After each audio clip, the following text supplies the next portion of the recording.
1 Reis, capítulo 18.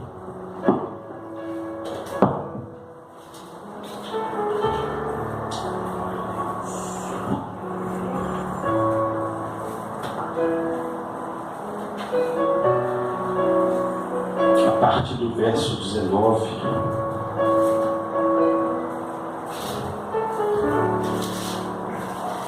Primeira Reis 18, 19. Todos acharam?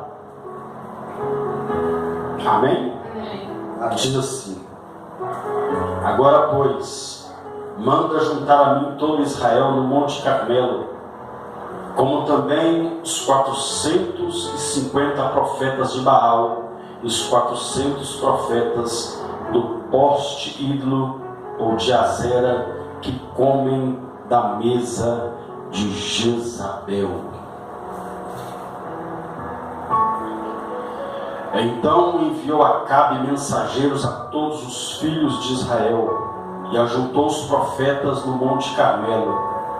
Então Elias chegou a todo o povo e disse: até quando cocheareis entre dois pensamentos? Se o Senhor é Deus, segui-o; se Baal, segui-o. Porém o povo nada lhe respondeu. Então disse Elias ao povo: só eu fiquei dos profetas do Senhor, e os profetas de Baal são 450 homens.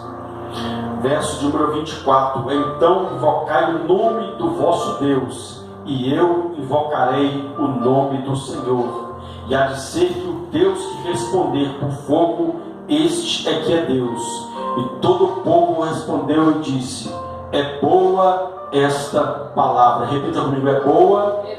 Diga: é boa esta palavra. Glória a Deus.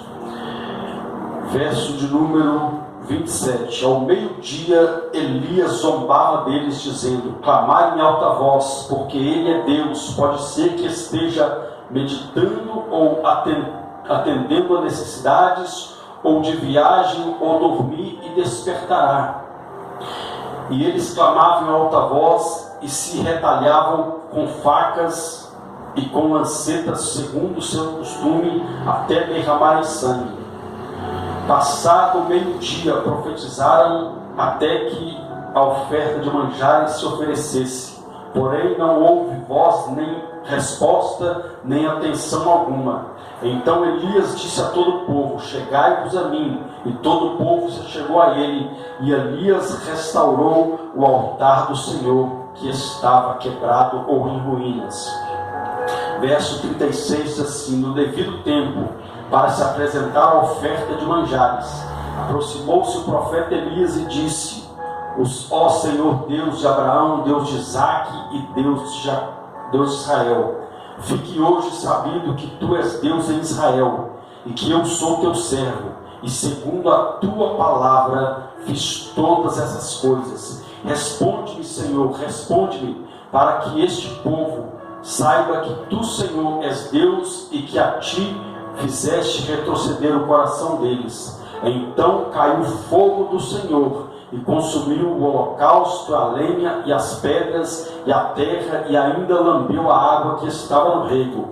O que vendo todo o povo caiu de rosto em terra e disse: só o Senhor é Deus. Só o Senhor é Deus. Em algumas traduções, o Senhor é Deus.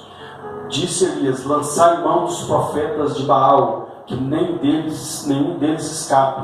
Lançai mão deles. E Elias os fez descer ao ribeiro de Quizon, e ali os matou. Amém? Amém. Pode se assentar em nome de Jesus. Glória a Deus. Feche seus olhos. Pai, em nome de Jesus, mais uma vez nós estamos na presença do Senhor em oração. Pedimos ao Senhor, a Deus, que nos abençoe através da tua palavra, porque só o Senhor tem palavra de vida eterna, no nome santo e poderoso de Jesus Cristo. E você diz: amém. Amém. Amém? Irmãos, nós lemos aqui um texto, eu creio que, se não todos, a maioria, já ouviram falar da história do profeta Elias, também conhecido como profeta do fogo. mas também conhecido como profeta, né, da chuva, porque é aquela história, dizem por aí, né, aí fora, que é uma mentira, que é o São Pedro, Pedro na verdade, é que manda a chuva. Não, quem manda a chuva é Deus. Se isso fosse verdade, teria que ser isso. Foi ele que orou e não choveu. Foi ele que clamou ao Senhor e não choveu. Mas, voltando aqui, o profeta Elias, ele surge num cenário onde Israel estava cativo. Como assim, pastor? Cativo? É cativo. Hoje nós estamos no culto de cura e libertação. E este povo estava passando por um momento de uma prisão espiritual. Que prisão é esta, pastor? É a prisão da indecisão. A Bíblia diz que tudo isso começou quando foi levantado o rei Acabe como o 7º rei de Israel. A Bíblia diz que Acabe, a Bíblia começa dizendo que Acabe, ele fez pior que os que vieram antes dele, pior do que os reis que governaram antes dele.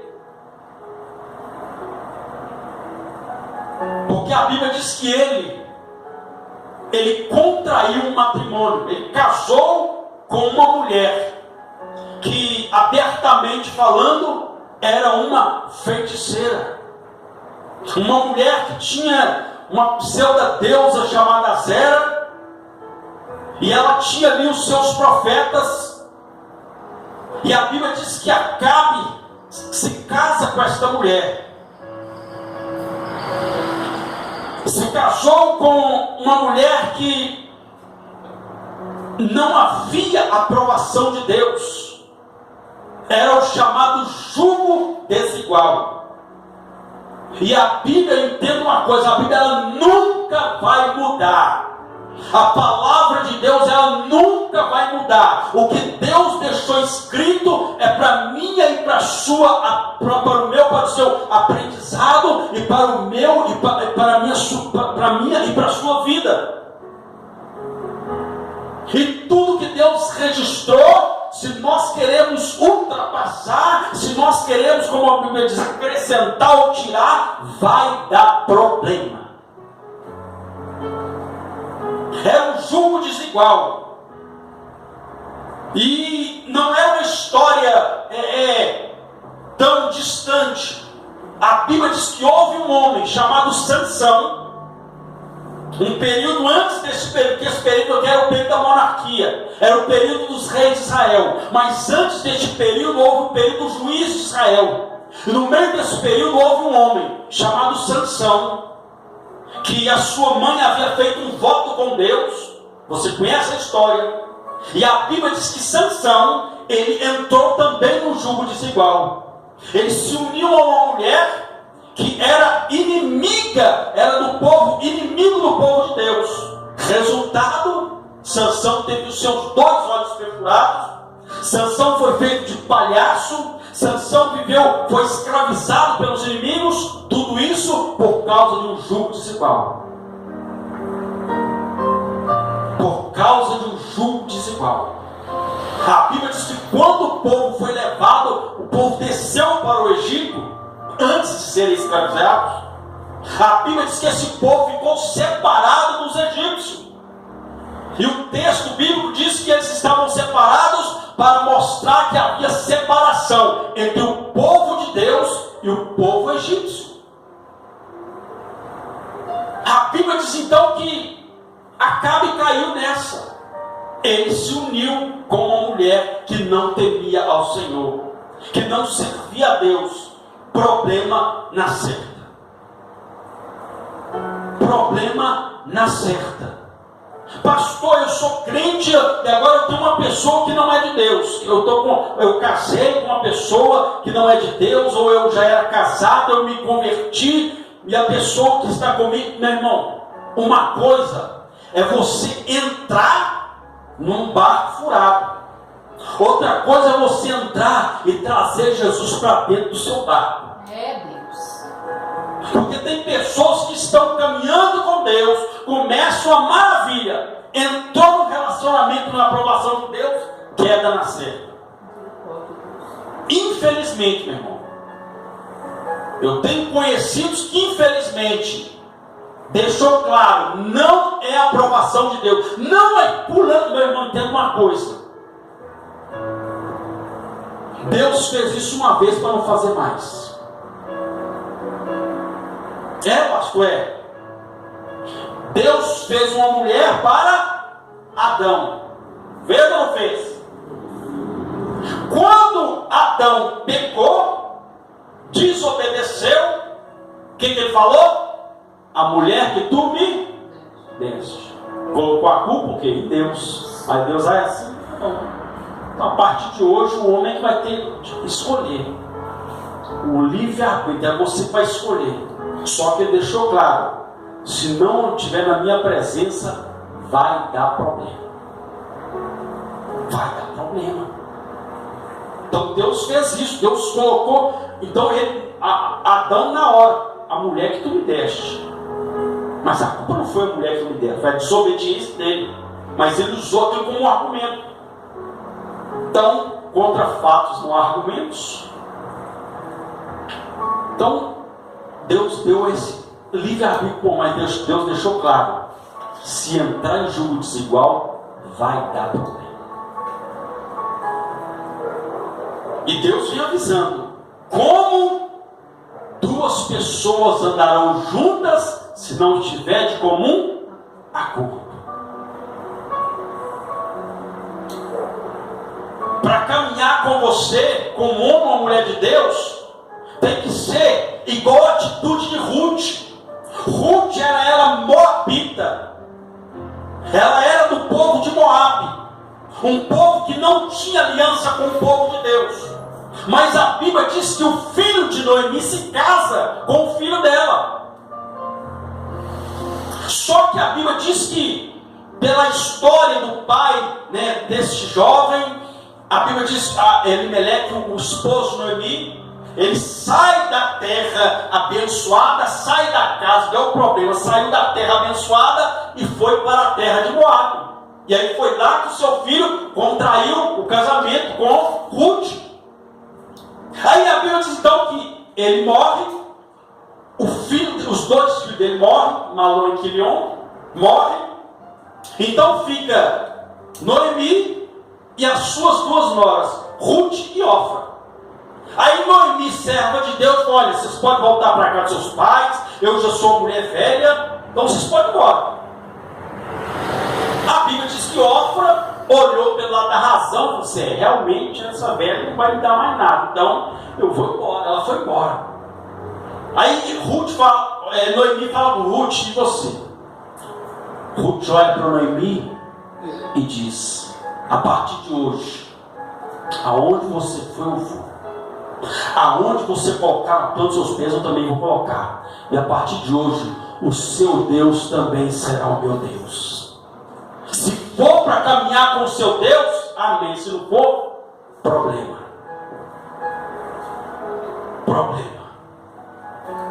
Se não temer ao Deus Todo-Poderoso, vai dar problema. Aí a Bíblia diz então que Acabe se casa com ela. E automaticamente ele casa com ela, e ela sai da sua terra e vem para Israel. E quando ela vem para Israel, ela traz também os seus costumes, a sua crença, ela traz os seus seguidores, ela traz, enfim, o povo, parte do povo dela, ou seja, era como se houvesse uma junção da igreja com o mundo. E é o que está acontecendo hoje. Pode olhar aí fora. Está até escrito igreja e tal, mas olha o andamento do culto. Vai vendo as coisas que estão acontecendo. Vai vendo o sistema que tem sido implantado. Está fugindo por quê? Porque é um jugo desigual que está entrando dentro das igrejas. Não digo em todas, mas em muitas estão acontecendo isso. Ao invés de a igreja influenciar o mundo, é o mundo que está influenciando a igreja. E a Bíblia diz que isso aconteceu. Ele entra no jogo desigual e casa com essa mulher. Ela vai, leva os seus costumes. E a Bíblia diz que ele também começou a adorar o Deus dela. E também a adorar o Deus dele. E automaticamente, como ele era o líder, e o povo naquela época se espelhava no líder, no rei de Israel, porque ele era o representante de Deus. Quando Deus levantava o rei de Israel, não era simplesmente para falar, olha, tem um rei aqui, não, era para ser um representante de Deus. Só que a Bíblia diz que Acabe fez pior do que todos que vieram antes. Ele não seguiu os bons conselhos, os bons exemplos de Davi e os outros reis que foram homens de Deus, não. Ele pegou os piores exemplos e dos piores, a Bíblia diz que ele ainda fez pior. Ele se sobressaiu em ser pior. Porque a Bíblia diz que ele abandonou os preceitos de Deus, abandonou a crença em Deus, abandonou, entre aspas, os ensinamentos de Deus, ele abandonou, mas queria dizer que era de Deus, mas queria também se curvar diante de um Deus chamado Baal. Aí a Bíblia diz então que Deus olha aquela situação e envia o profeta Elias. Elias então chega e diz, olha, segundo a minha palavra, tão certo como vive o Senhor, não vai chover em Israel.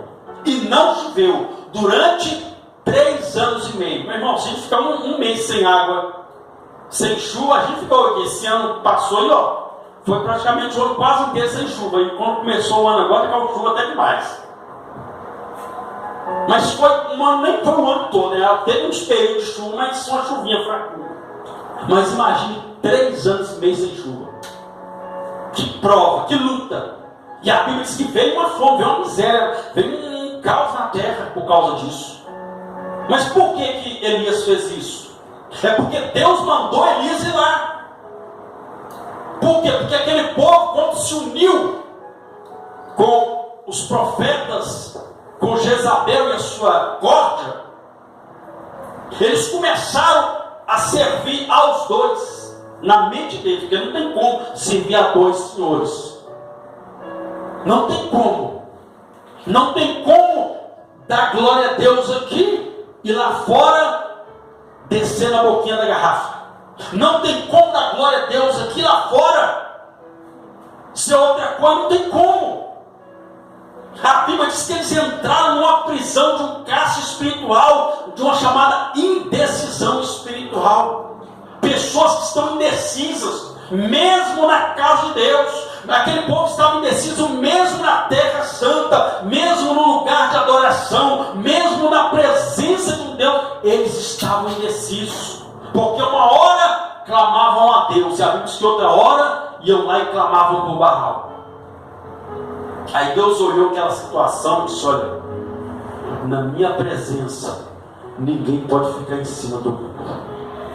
Na minha presença eu não divido a minha glória com ninguém. Ou me adora ou não me adora. Com Deus é assim.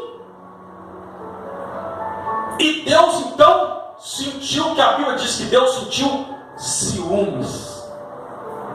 A Bíblia deixa claro que Deus, ele tem ciúmes do povo dele. E qual que é uma das características principais do ciúme? Não estou falando doença não, porque tem coisa que chega a ser doença. Estou falando ciúmes. A característica principal do ciúmes é: eu quero aquela pessoa só para mim. Eu não aceito dividir essa pessoa com ninguém. Está errado? Não. Mas tudo tem limite. Quando passa do limite, já vira doença, já vira possessão. Já não é nem mais ciúme, é possessão. Então, o sentimento de Deus: eu não quero dividir meu povo com ninguém. Só que eu não posso ficar parado, porque eles estavam começando a adorar o Senhor, daqui a pouco adoravam Baal. Só que chegou um momento que eles começaram a declarar que Baal também era Deus. Porque Jezabel, não vou entrar no contexto agora, na questão histórica, mas resumindo, ela ludibriou o povo. E aquilo começou a entrar na mente do povo que Baal também era Deus. E eles começaram a adorar Baal. E dizer que Baal também que mandava chuva. Que Baal fazia o campo florescer, que Baal prosperava, que Azera prosperava, e que Baal mandava chuva. E Deus, então vamos ver se Baal manda chuva. Elias vai lá e diz para ele: assim diz o Senhor, segundo a minha palavra, não vai chover, e não choveu. Pronto, acabou. Agora, cadê Baal mandando chuva? Não tinha chuva. E automaticamente os rios começaram a secar. A Bíblia diz que Deus fala com Elias: Elias, vai para o ribeiro de Querite, porque lá você vai beber da água do ribeiro, e eu vou mandar corvo. Tinha fome na terra, mas eu vou mandar o corvo. Eu já dei ordem. Deus, como Deus quer, Ele dá ordem aos animais, Ele dá ordem aos céus e terra, mas você não vai ser desamparado. Aleluia, não vai. Deus. A Bíblia diz que Deus deu ordem aos corvos. Eu já dei ordem aos corvos, e eles vão levar para você pão e carne. Deus, só no almoço não, no almoço e na janta. Oh, Deus, e você vai beber da água do ribeiro. Esse é meu Deus. A Bíblia diz que ele foi para lá, sentou lá e estava tranquilo. E de noite, de tarde, voltava do almoço. Um pouco ele viu os animais vindo, os corvinos, já lá soltava o pão e a carne, olha, só fazer o churrasco. Oh Deus santo, aleluia. Ninguém que gosta de churrasco, mas acho que é só eu. Era pão e carne, e bebendo água fresquinha. De repente, o rio seca, os corvos desaparecem. Mas é aquilo que eu disse: o ribeiro pode ter secado, os corvos podem não ter vindo, mas nem por isso você vai morrer na prova, nem por isso você vai morrer, nem por isso você vai parar. A Bíblia diz que Deus, Elias, chega todo dia, come carne, não é algo diferente. Eu já dei ordem a uma viúva lá em Sarepta, vai para lá, que eu já dei ordem para uma viúva te sustentar. A Bíblia diz que ele chega lá, observa uma viúva catando lenha, né? Você vai lembrar na época que a gente catava lenha. Quem já catou lenha aqui? Eu catei até esteve. Eu acho que inspirado em mim que eles fizeram o filme do Hulk. Porque tinha vezes que eu catava esteve, eu via todo verde, igual o Hulk. Aí, irmãos, eu lembro que ele então chega, vamos comer algo diferente. Ele vai para a casa da viúva. Quando chega lá, vê ela catando os gravetos, e ele vira para ela: me dá um pouquinho de água. E a água naquela época estava igual o ouro, estava escasso. Me dá um pouquinho de água. Ela vai, pega a água para ele bebe e fala: aproveitando o ensejo, trouxe a água, agora traz alguma coisa para mim comer. Ela olha para ele: meu senhor, a tua serva só tem só um pouquinho de farinha e um pouquinho de azeite. Eu vou fazer lá uns cavacos, vou fazer um bolo para mim comer e meus meninos, e nós morrer.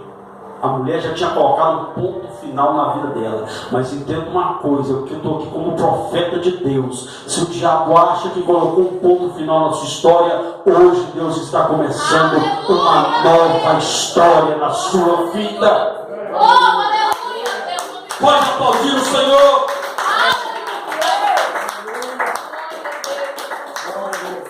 A Bíblia diz então que a mulher então obedece à voz do profeta. E ele disse: olha, faz o bolo, mas tem um detalhe, traz para mim primeiro. Aquela mulher tinha tanta fé, que se ela não tivesse fé, ela falou: você é muito folgado. Eu vou fazer, vou catar os gravetos, vou fazer e vou trazer para você primeiro. Ela podia pensar: vai que ele come tudo. Aí meus filhos não vão nem comer, não vão nem morrer com a barriga cheia, não vão morrer com a barriga vazia. Mas ela não questionou, ela simplesmente fez conforme a palavra do homem de Deus. A Bíblia diz então que o azeite não faltou, a farinha não faltou, era bolo todo dia. Teve carne, teve água, agora tem bolo também. Então Deus é um Deus que supre todas as nossas necessidades. A Bíblia diz então que Elias, então, Deus dá uma ordem, Elias, volta lá em Israel. Volta lá. E fala para Acabe para preparar o cavalo, para preparar tudo, porque vai vir chuva. Aí a Bíblia diz que quando ele chega, ele começa a ver aquilo que Deus já havia mostrado para ele. O povo dividido. E quando ele chega diante de Acabe, olha o que Acabe falou: você é um perturbador de Israel. Elias olhou para ele: perturbador, e você é a casa do seu pai. Vocês abandonaram o Senhor e começou a servir a Baal e os seus seguidores. A Bíblia diz então que ele olha para ele, foi onde nós começamos o texto, chama o povo todo para o Monte Carmelo. Ele sobe para o Monte Carmelo, reúne todo o povo. A Bíblia diz que ele mandou um mensageiro, põe todas as caras, olha, reúne o povo. E detalhe, traga os profetas de Baal e traga os profetas de Azera. Ou seja, quero todo mundo lá, porque hoje todo mundo vai ver quem é o verdadeiro Deus. A Bíblia diz que quando eles chegam, ele se aproxima do povo e diz: olha, até quando vocês vão cochear em dois pensamentos? Se Deus é Deus, serve Ele. Se Baal é Deus, então serve Baal. Vocês não podem ficar divididos. Nós não podemos ficar dividindo a nossa fé. Ou nós somos de Deus, ou nós não somos. Ou da nossa boca sai glória a Deus, aleluia, sai louvores ao Senhor, ou sai coisa que não é de Deus.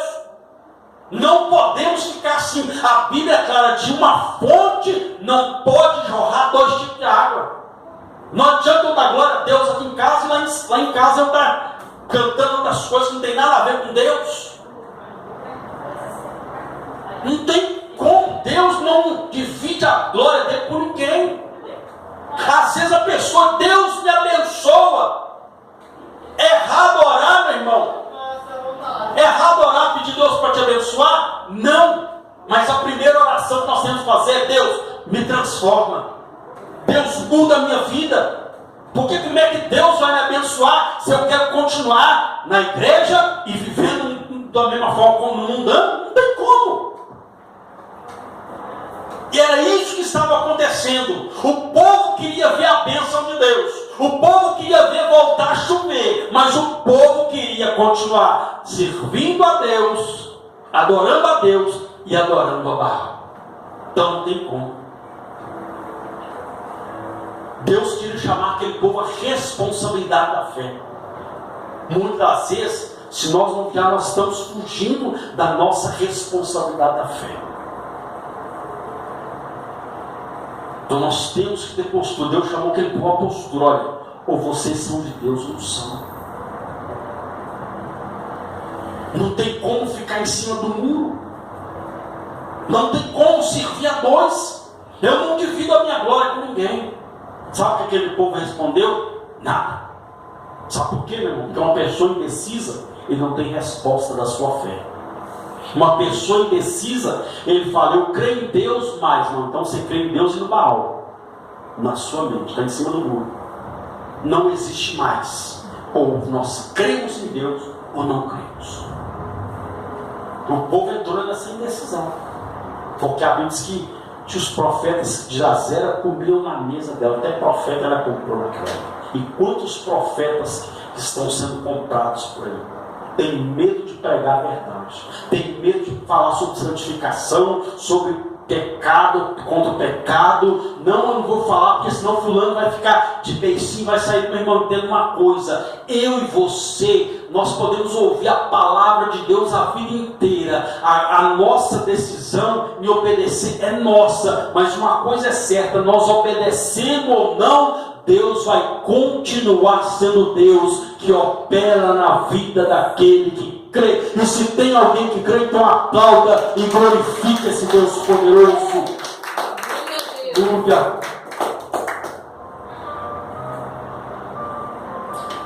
A Bíblia diz então que Elias então fala com ele: olha, se ajuntem. Até quando vocês vão ficar? E a Bíblia diz que ninguém respondeu nada. Aí ele disse: olha, só eu fiquei por profeta. Porque Jezabel tinha mandado matar todos os profetas. Alguns foram se render, alguns se curvaram diante da afronta dela, mas aqueles que não, ela mandou matar. Aí ele disse: só eu fiquei. De profeta foi só ele, mas a Bíblia diz que Deus já tinha reservado 7.000 joelhos que não se dobraram diante de Baal e nem beijaram os seus pés. De profeta foi só ele. Aí ele disse: e os profetas de Baal são 450 profetas. Aí há quem diga por aí que a voz do povo é a voz de Deus. Se a voz do povo fosse a voz de Deus, o Brasil não estava nesse caos, o mundo não estava nesse caos. Sabe quem que é a voz de Deus? Eu estou olhando para eles aqui nesse mundo. Aleluia, Deus. Nós somos a voz de Deus nessa terra. Glória a Deus. Vidas podem ser abençoadas e transformadas através da sua vida. A sua história pode mudar através da sua vida, do seu comportamento na presença desse Deus Todo-Poderoso. E daí, se são 450, o meu Deus coloca todos eles no bolso. Elias encarou o desafio, chamou eles para o desafio, porque Elias estava ali para ser o representante legal de Deus naquele lugar. E aonde eu e você vamos, onde nós colocamos a planta dos nossos pés, nós somos os representantes legais de Deus. Sabia que nós carregamos o nome de Jesus na nossa vida? Você que aceitou Jesus, você não anda mais sozinho não, Ele anda com você, e você carrega o nome dele na sua vida. Eu carrego, nós carregamos. Aí quando o crente falha, ah lá, não é crente, automaticamente fala: não é de Jesus? Lembra quando o povo pediu um rei? Samuel ficou meio assim, e Deus falou: Samuel, eles estão rejeitando você não, eles estão rejeitando a mim. Então quando falam mal de você, estão falando do próprio Deus. Só que quem fala mal de Deus vai se dar mal. Quem fala mal do ungido de Deus, quem se levanta contra o ungido de Deus, misericórdia, Deus tem misericórdia. Então fica tranquilo, irmão. Deus é quem te guarda, Deus é quem te protege, Deus é quem cuida da sua vida. Eu passei por uma situação assim, logo quando eu me converti, entrei no ministério, fui trabalhar na padaria. Já contei isso, mas eu vou resumir. Resumindo, me perseguiram, a pessoa jogou água gelada na minha cara, falou mal de mim, eu só falei com Deus. Sabe o que Deus fez? Começou a agir. Essa pessoa, aquilo que eu disse, como o próprio Davi disse: ai de mim tocar no ungido do Senhor. Você é ungido, escolhido do Senhor. Então, se alguém está falando, fica tranquilo, Deus resolve a sua causa, Deus resolve a causa. Então a pessoa pintou e bordou. Sabe o que aconteceu no final da história? Ela passou uma prova, uma luta. Eu preguei para ela, falei de Jesus para ela, no final das contas, ela foi curada, porque ela pegou até uma enfermidade, estava dando até ferida no corpo dela. Ela pegou a enfermidade, preguei para ela, orientei ela, ela se converteu, se batizou, se casou e me convidou para ir no casamento. Olha que maravilha. Então aquela barreira contra o término, porque até então ela não sabia, não entendia essas coisas. E assim, tem pessoas que não entendem, mas se entendeu ou não, irmão, é o que eu costumo falar. Pode falar mal de feiticeiro, de macumbeiro, pode levantar, não fala mal de crime, levanta contra crime, não, que está caçando briga com o próprio Deus. Com o próprio Deus. Aí a Bíblia diz então que Elias falou: só eu fiquei, mas eu e o meu Deus somos a maioria. Repita para você e para o seu irmão: diga, eu e você e o nosso Deus somos a maioria. Somos a maioria. Pode ser 450, na verdade era 850. De Baal era 450 e de Azer era 400. Dava 850 profetas contra ele. E a Bíblia diz então que ele chamou eles para o desafio. Não fugiu. Aí, para finalizar, no final da história, quando o povo entende que a nossa adoração, o nosso louvor tem que ser dado ao único Deus, quando eles entenderam isso, Deus mandou o profeta orar para a chuva descer, e a chuva desceu. Mas tudo isso, depois que o povo reconheceu, só o Senhor é Deus. Então nós carregamos a responsabilidade de propagar o nome do Senhor sobre a face dessa terra. Aonde você vai, aonde você trabalha, a profissão que você tem, independente de tudo isso, o título que você tem, a posição que você tem, independente do que você tem no banco, você não tem, você é um representante legal de Deus na terra. E Elias entendeu isso. E a Bíblia diz então que ele chama aquele povo: olha, vamos fazer um negócio aqui. Vocês estão falando que Baal é Deus, né? Tudo bem, eu falo que Deus é Deus. Agora vamos tirar a prova disso. Vamos fazer 2 altares aqui. Vocês são muitos? O texto diz isso. Pode fazer os seus primeiros. Pega o cordeiro, corta ele. Era o costume de fazer o holocausto ali, fazer o altar de pedra, cortar o cordeiro nos pedaços e colocar por cima lá e tacar fogo. A ordem era essa: tacar fogo. Só que eles, opa, vamos ver quem é Deus nesse lugar aqui então. Cada um pega o seu, corta, coloca sobre o altar. Detalhe: não coloca fogo, porque no ritual que é feito, nós colocamos fogo. No ritual que nós fazemos, somos nós quem colocamos fogo. Agora vamos fazer diferente. Aquele que for Deus de verdade, é ele que vai colocar fogo no altar. A Bíblia diz então que ele pode ir na frente. Vocês são muito? Pode ir na frente, porque os últimos serão os primeiros. Os últimos serão aqueles que vão cantar o hino da vitória.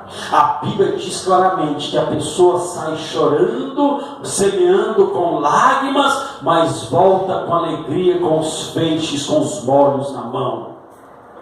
A Bíblia diz claramente então que eles começaram a clamar Baal e nada, e foi até o meio-dia. Começaram a dizer que foi até o meio-dia. De repente a Bíblia fala claramente que não houve voz, não houve atenção, não houve nada, e Elias começou a zombar. Como nós vimos, começou a deve estar dormindo, deve estar querendo fazer uma viagem, pode na corda, vocês ficaram doidos. Começaram a pular em cima do altar deles. Começaram a pular e começaram a se cortar, que era o costume deles.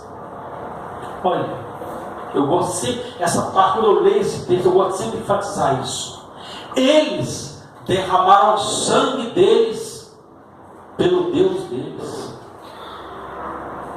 O nosso Deus derramou o sangue dele por nós. Aleluia, e é por isso Deus. Que nós somos abençoados. Oh, Deus, é por isso que nós somos libertos pelo sangue de Jesus. Glória a Deus. A Bíblia diz que eles começaram a se cortar em nada de Baal. E eles, agora chega, agora nós vamos ver quem é Deus neste lugar. A Bíblia diz claramente que Elias então, a primeira coisa que Elias fez foi consertar o altar de Deus que estava quebrado. Nós queremos ver o Deus operar? Temos que consertar esse altar aqui, Se nós queremos ver algo de Deus acontecer, temos que consertar esse altar chamado coração. Consertar a nossa vida, colocar a nossa vida no altar de Deus. A Bíblia diz que o altar estava quebrado. E um altar quebrado não há adoração. Um altar quebrado não há oração. Um altar quebrado, não há louvor ao Senhor. Então temos que restaurar o altar. O altar quebrado não há consagração. O altar quebrado não há sede para ouvir a voz de Deus. A primeira coisa que ele fez foi restaurar o altar que estava quebrado. A Bíblia diz que ele pega 12 pedras, conforme as tribos de Israel, coloca lá. E detalhe, ele disse: olha, estava faltando naquela época água. Ele disse: olha, traz água. Traz água. A Bíblia diz que ele pega aquela água, enche 6 galões. O texto fala 2 medidas de semente, e a semente se pegava em galões naquela época. Então ele pegou 2 medidas, são 6 galões de água, e a Bíblia diz que ele jogou em cima do holocausto, em cima da lenha, fez um rego em volta, tipo uma espécie de uma vala, encheu aquela vala de água. Aí chegou o momento, ele foi falar com Deus. Ele disse: Senhor, Deus de Abraão, Deus de Isaac e Deus de Jacó,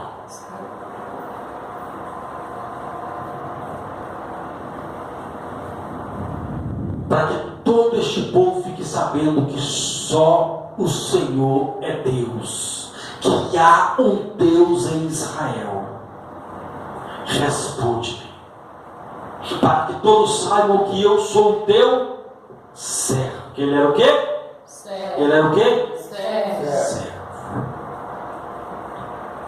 Servo. O servo, ele está submisso ao seu Senhor. Ou seja, para que todos saibam que eu estou fazendo conforme a tua palavra. A Bíblia diz que ele ora, e a Bíblia diz que caiu o fogo do Senhor. Por que o texto diz que caiu o fogo do Senhor?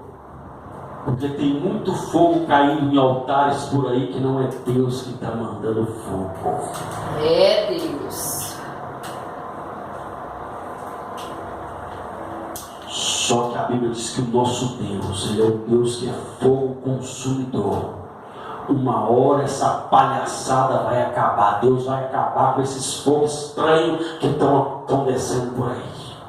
A Bíblia diz que caiu o fogo do Senhor e consumiu o holocausto. Até a lenha que estava molhada pegou fogo. Ou seja, quando nós cremos nesse Deus, aquilo que é impossível, Ele torna possível. Mas nós vamos cantar o hino da vitória e glorificar o nome desse Deus. Glória a Deus. Aleluia. Aplaude e glorifique esse Deus poderoso. Se você crê no Deus do impossível. A Bíblia diz que ele esperou o momento de Deus. Espere o momento de Deus, mas continue crendo, continue adorando, continue servindo e mantenha o altar propício para Deus operar. Mantenha, restaure o altar, porque Deus, ele se manifesta no altar restaurado. Volte às primeiras obras. A Bíblia diz: volta a praticar as primeiras obras. Lembra quando nós nos convertemos? A gente orava mais, a gente consagrava mais, a gente tinha mais temor. Aí a gente pergunta: por que hoje Deus parou de fazer muitas coisas? Porque nós também paramos de fazer muitas coisas para Ele. Nós paramos de fazer muitas coisas. Mas a Bíblia é clara: Ele não mudou. Ele não mudou. Ele ainda continua fazendo. Só depende de nós. Só depende de cada um de nós começar a restaurar este altar que um dia se quebrou. E Deus vai começar a abrir o céu e vai fazer maravilhas na vida do seu povo. Amém? Se você crê, coloque